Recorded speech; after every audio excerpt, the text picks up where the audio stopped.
Hello everyone. Today's topic is nature of management. This is third video from the chapter Nature and Significance of Management. तो start करते हैं.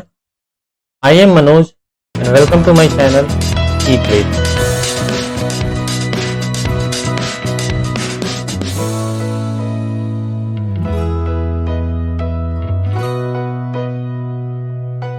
आज का topic start करने से पहले मैं आपको बता दूं, अगर आपने इसके पहले के वीडियोस नहीं देखे हैं तो डिस्क्रिप्शन में आपको उनका लिंक मिल जाएगा. अगर आपको इन पे शॉर्ट नोट्स चाहिए तो उसका लिंक भी मैंने डिस्क्रिप्शन में प्रोवाइड किया. बेसिकली अगर हम मैनेजमेंट की बात करें तो मैनेजमेंट एक बहुत ही पुराना कॉन्सेप्ट है. ये तब से है जब से सिविलाइजेशन की शुरुआत हुई है. अगर हम इसे ज़्यादा बेहतर तरीके से समझने की कोशिश करें तो बेसिकली मैनेजमेंट ही वो फीचर थी जिसने सिविलाइज सोसाइटी को अनसिविलाइज सोसाइटी से अलग किया. पर समय के साथ साथ with the passage of time बहुत सारे चेंजेस हैं और आज हम मैनेजमेंट को अलग अलग फील्ड में यूज़ करते हैं, अलग अलग तरीक़ों से यूज़ करते हैं, जिससे मैनेजमेंट के डिफरेंट नेचर के बारे में हमें पता चला. तो आखिर मैनेजमेंट के नेचर्स क्या क्या हैं, एक एक करके हम लोग देखेंगे. What are the different natures of management. पहला हम जो है वो है मैनेजमेंट एज एन आर्ट. क्या मैनेजमेंट एक आर्ट है? तो मैनेजमेंट आर्ट है या नहीं, ये जानने से पहले हम ये देख लेते हैं कि आर्ट कहते किसको है. तो art is the skillful and personal application of existing knowledge to achieve desired result. Now art क्या होता है? नॉलेज का स्किलफुल और पर्सनल एप्लीकेशन होता है ताकि डिजायर रिजल्ट को हासिल किया जा सके. अब इसमें 3 पॉइंट्स आते हैं.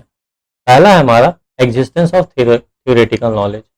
जितने भी आर्ट के फॉर्म होते हैं उन सब में कुछ ना कुछ थ्योरी पार्ट होती है. चाहे आप डांस की बात कर लो, चाहे आप पेंटिंग की बात कर लो या किसी दूसरे आर्ट की बात कर लो, उसमें कुछ ना कुछ थ्योरी होता है जो एक्सपर्ट्स ने दिए होते हैं.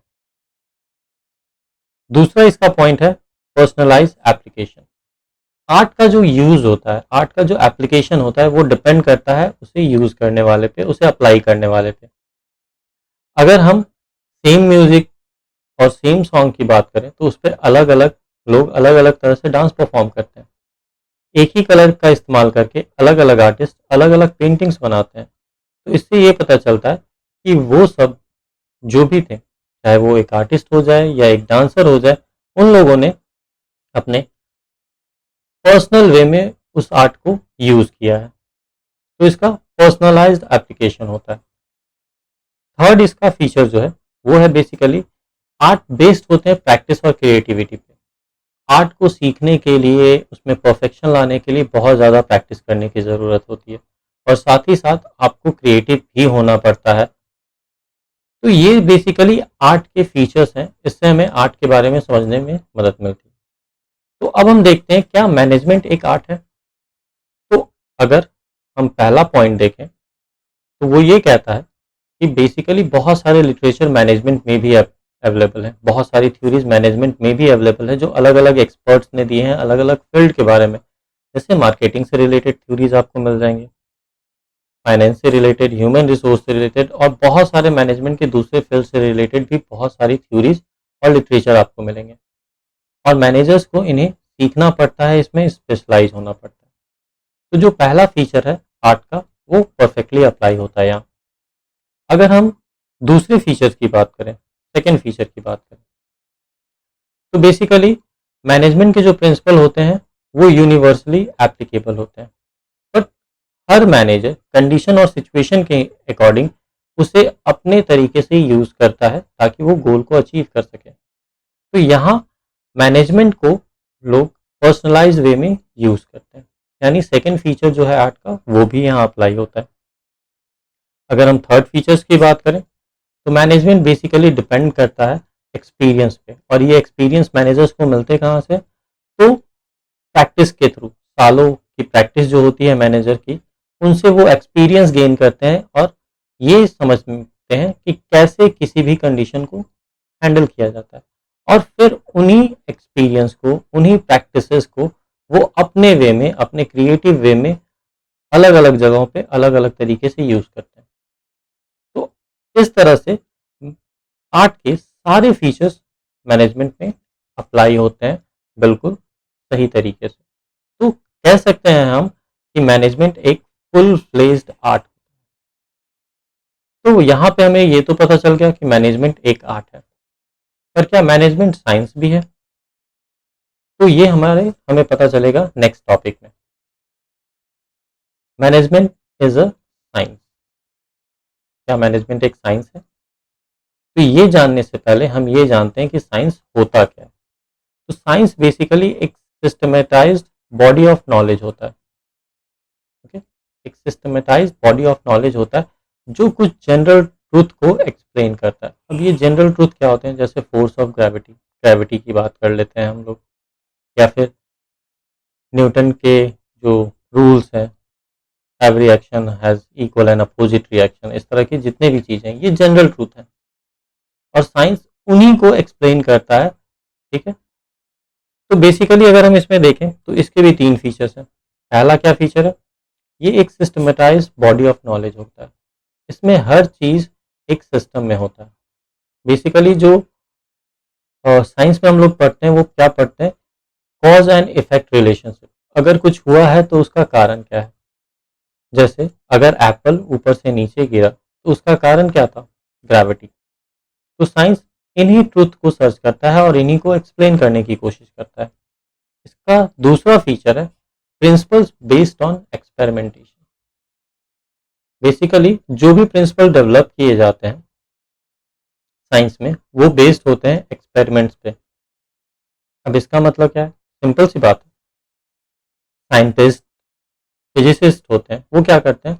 एक्सपेरिमेंट्स करते हैं बहुत सारे, और उनसे जो जनरल ट्रूथ है उसको वेरीफाई करने की कोशिश करते हैं। तो बेसिकली जितने भी प्रिंसिपल डेवलप किए गए हैं साइंस में वो डिफरेंट एक्सपेरिमेंट्स का ही रिजल्ट है। इसका थर्ड फीचर है यूनिवर्सल वैलिडिटी। यूनिवर्सल वैलिडिटी, तो साइंस के जो प्रिंसिपल्स होते हैं ये वो यूनिवर्सली अप्लाई होते हैं, हर जगह एक जैसे। फोर्स का जो रूल यहाँ है वही दूसरे देशों में भी होगा, वो चेंज नहीं होते। तो बेसिकली ये साइंस के फीचर्स हैं। अब हम ये देखेंगे कि क्या ये फीचर्स अप्लाई होते हैं उसी तरह से मैनेजमेंट पे भी। यहाँ पर हम देखते हैं कि मैनेजमेंट की अपनी थ्योरी है और प्रिंसिपल है, वो भी कॉज और इफेक्ट रिलेशनशिप को इस्टेब्लिश करने में यूज किया जाता है। पर यहाँ पे कुछ दूसरे डिसिप्लिन्स भी हैं, कुछ दूसरे सब्जेक्ट्स भी हैं जिनसे मैनेजमेंट अपना प्रिंसिपल क्रिएट करता है। ओके, जिनके बेसिस पे मैनेजमेंट अपना प्रिंसिपल क्रिएट करता है, और वो है इकोनॉमिक्स। इकोनॉमिक्स के भी प्रिंसिपल मैनेजमेंट में यूज होते हैं, सोशोलॉजी के प्रिंसिपल, साइकोलॉजी के प्रिंसिपल एंड मैथमेटिक्स के भी प्रिंसिपल यूज होते हैं मैनेजमेंट में। तो अगर हम देखें तो यहाँ सिर्फ साइंस ही नहीं, बाकी इकोनॉमिक्स, सोशोलॉजी, साइकोलॉजी, मैथमेटिक्स, ये सारे सब्जेक्ट्स भी इन्वॉल्व हैं। तो हम ये नहीं कह सकते कि मैनेजमेंट कंप्लीटली साइंस है। अगर हम इसका दूसरा फीचर देखते हैं तो प्रिंसिपल ऑफ मैनेजमेंट भी इवॉल्व हुए हैं बहुत लंबे समय में, बहुत सारे ऑब्जर्वेशन और एक्सपेरिमेंट्स के थ्रू। पर इनके जो एक्सपेरिमेंट थे वो हुए हैं ह्यूमन के साथ। ह्यूमन बिहेवियर को डील किया गया है, ह्यूमंस को डील किया गया है। तो इस तरह के एक्सपेरिमेंट्स में हर बार एक ही रिजल्ट आए या रिजल्ट को हम पहले से प्रिडिक्ट कर पाए, ऐसा पॉसिबल नहीं होता, क्योंकि हम ह्यूमंस को डील कर रहे हैं, ना कि किसी तरह के फोर्सेस को डील कर रहे हैं या किसी केमिकल्स के साथ एक्सपेरिमेंट कर रहे हैं। ह्यूमन का नेचर, बिहेवियर हर अलग अलग कंडीशन में अलग अलग तरह से बिहेव करता है। तो यहाँ पे हम रिजल्ट को हर बार एक्सपेरिमेंट में सेम रिजल्ट आए ये ज़रूरी नहीं, या रिजल्ट को हम पहले से प्रिडिक्ट कर पाए ये भी ज़रूरी नहीं। तो यहाँ से भी पता चलता है कि ये साइंस तो है पर ये कंप्लीट साइंस नहीं है। अगर हम इसका थर्ड फीचर देखें तो principle of management universally applicable होते हैं, just like principle of science. No, not just like principle of science. Principle of science exactly applicable होते हैं हर जगह पे बिना किसी चेंज के, पर principal of management same way में एग्जैक्टली हर जगह अप्लाई हो एग्जैक्ट वे में, ऐसा नहीं होता। बेसिकली कंडीशन और सिचुएशन के अकॉर्डिंग इसे मॉडिफाई किया जाता है। अलग अलग मैनेजर्स अलग अलग तरीके से प्रिंसिपल को यूज़ करते हैं। तो यहाँ भी ये साइंस तो है पर एग्जैक्ट साइंस नहीं है। तो कंक्लूजन में हम क्या कह सकते हैं, मैनेजमेंट बेसिकली एक सोशल साइंस है, ना कि एग्जैक्ट साइंस है। अब तीसरी बात इसमें ये आती है कि क्या मैनेजमेंट प्रोफेशन है? क्या हम कह सकते हैं कि मैनेजमेंट प्रोफेशन है? तो प्रोफेशंस का डिफिनेशन क्या होता है? तो प्रोफेशन बेसिकली एक इकोनॉमिक एक्टिविटी है। आप सबने 11th के फर्स्ट चैप्टर में ही पढ़ा होगा, business, employment and profession. Profession एक इकोनॉमिक एक्टिविटी है जिसमें कुछ खास स्पेशलाइज्ड नॉलेज की ज़रूरत होती है, कुछ खास स्किल्स की ज़रूरत होती है। जैसे एक मेडिकल प्रैक्टिशनर, डॉक्टर, उनके पास कुछ खास स्किल होता है, कुछ नॉलेज होता है जिससे वो पेशेंट्स को ठीक करते हैं। ओके, लॉयर, उनके पास कुछ कुछ खास नॉलेज होता है, वो लॉ को जानते हैं और उसका इस्तेमाल करके वो अपने क्लाइंट्स की प्रॉब्लम सॉल्व करते हैं। तो प्रोफेशन बेसिकली एक इकोनॉमिक एक्टिविटी है जिसमें स्पेशलाइज्ड नॉलेज और स्किल की ज़रूरत होती है। अब अगर इसके फीचर्स को देखें तो पहला फीचर ये है, well defined body of knowledge. हर प्रोफेशन एक well defined body of knowledge होता है, यानी इसमें बहुत सारी थ्योरीज होती है, बहुत कुछ सीखना पड़ता है, कुछ स्पेशल नॉलेज गेन करना पड़ता है, तब जाकर आप एक प्रोफेशनल बनते हैं। दूसरा है रिस्ट्रिक्टेड एंट्री। अब जैसे कि अगर आपको बिजनेस शुरू करना होता है तो आप बिजनेस शुरू कर सकते हैं, कोई भी बिजनेस शुरू कर सकता है। पर अगर डॉक्टर बनना है तो हमें वो एग्जामिनेशंस पास करने होंगे, जैसे मिनिमम एमबीबीएस की डिग्री हमारे पास होनी चाहिए, तभी जाकर हम एक मेडिकल प्रैक्टिशनर के तौर पे काम कर सकते हैं, एक डॉक्टर बन सकते हैं। अगर हमें लॉयर बनना है तो हमारे पास एलएलबी होनी चाहिए। अगर हमें एक सीए बनना है तो हमें institute of chartered accountant of India के एग्ज़ाम्स को पास करना पड़ेगा। यानी यहाँ पे कोई भी प्रोफेशनल नहीं बन सकता, कोई भी प्रोफेशन शुरू कर दे ऐसा नहीं है। यहाँ कुछ रिस्ट्रिक्शन है, कुछ एग्ज़ाम्स होते हैं, कुछ नॉलेज होती है, कुछ कोर्सेज होते हैं जिन्हें हमें करना पड़ता है, तभी जाकर हम वो प्रोफेशनल बनते हैं। थर्ड है हमारा प्रोफेशनल एसोसिएशन। जितने भी प्रोफेशन होते हैं उनका एक एसोसिएशन जरूर होता है जो उस प्रोफेशन को रेगुलेट करता है, कंट्रोल करता है और मेंबर्स को प्रैक्टिस करने की परमिशन देता है।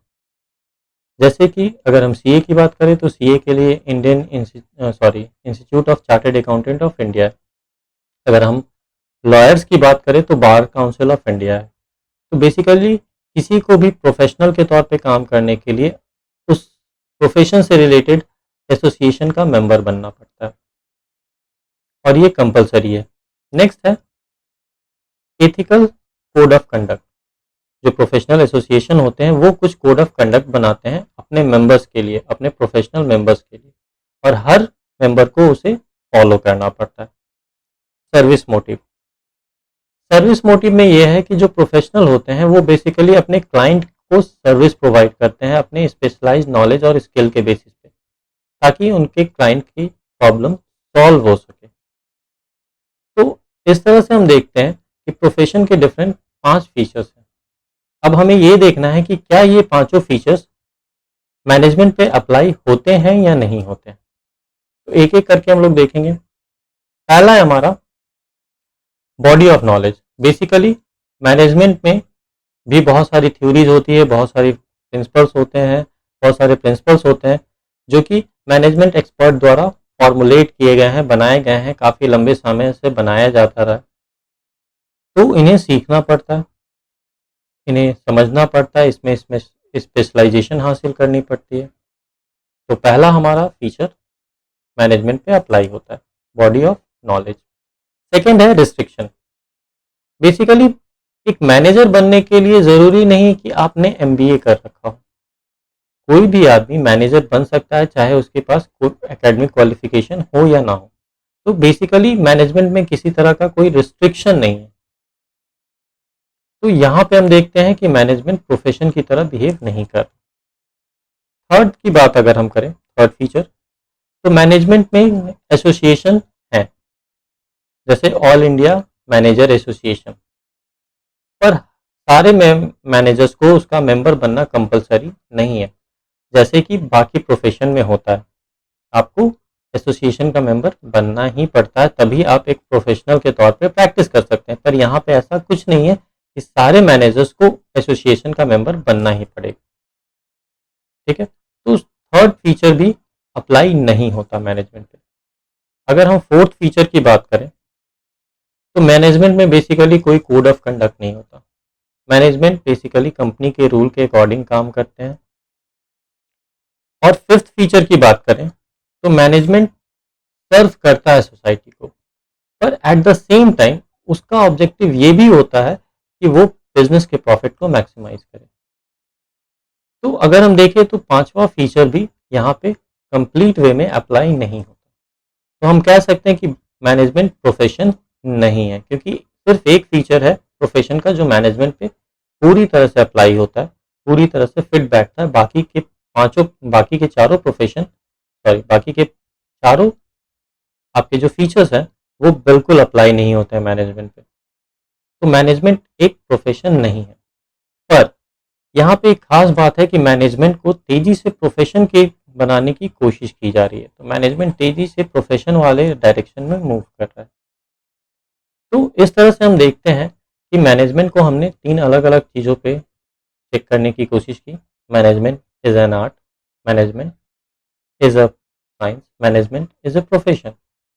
और हम ये देखते हैं कि मैनेजमेंट एक फुल फ्लेज आर्ट है, मैनेजमेंट एक एग्जैक्ट साइंस नहीं बल्कि सोशल साइंस है, और मैनेजमेंट एक प्रोफेशन नहीं है, पर वो आने वाले समय में एक प्रोफेशन बन सकता है। तो ये थे मैनेजमेंट के मैनेजमेंट की नेचर। आज हम लोगों ने देखा नेचर ऑफ मैनेजमेंट। तो अब हम तो अगर आपको ये वीडियो पसंद आया हो तो लाइक करें, अगर आपने चैनल सब्सक्राइब नहीं किया है तो सब्सक्राइब करें, और अपने दोस्तों के साथ इस वीडियो को शेयर करें। Thank you.